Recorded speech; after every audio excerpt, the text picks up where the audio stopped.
موږ ګاونډیو بار په کټ کې پروت او د شپې جی ګولې راغله لماسخوتن کې او هغه جس په دې سر باندې ولګېده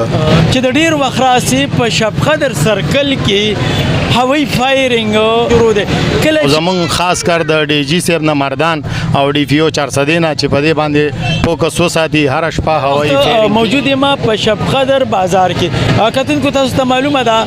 چې د ډیر وخت راسي په شب قدر سرکل کې هوایي فایرینګ شروع دی کله چې ماخام د شروع کېدو سره دغه هوایي فایرینګ شروع شي او تر دغه حساب د سهار پورې په دغه حواله سره بعد د دې ځای خلکو سره خبرې کوو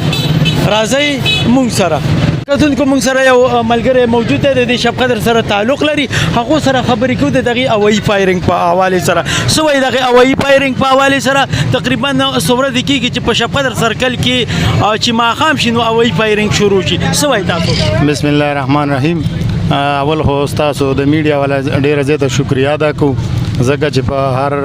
دغه باندې تاسو आवाज وچتاوي د عوامي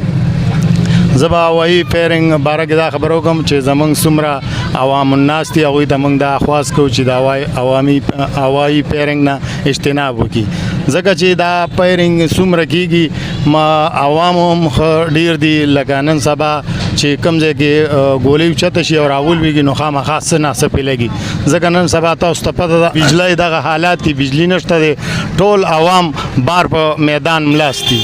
نو د ټولو عوامو ته زمونږ دا درخواست دی چې د هوایي فایرینګ نه اجتناب وکړي او زمونږ خاص کر د ډي جی صاحب نه مردان او ډي پی او 400 نه چې په دې باندې فوکس وساتي هر شپه هوایي فایرینګ کېږي او د دې څه مخنیوی نه کېږي د دې پوره روکتام وشي او کم سړی چې هوایي فایرینګ کوي په هغې دې بالکل ما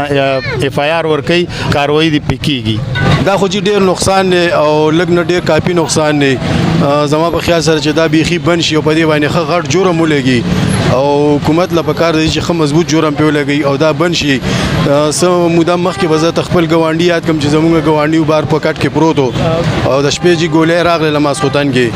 او هغه جس په دې سر باندې ولګېده او بیا هسپتال ته لاړو نو لکه تکلیف شو خدای پاک ښه کړه الله پاک صحت ورکړو خو د دې د لاسه چې ډېر خلک مړه شو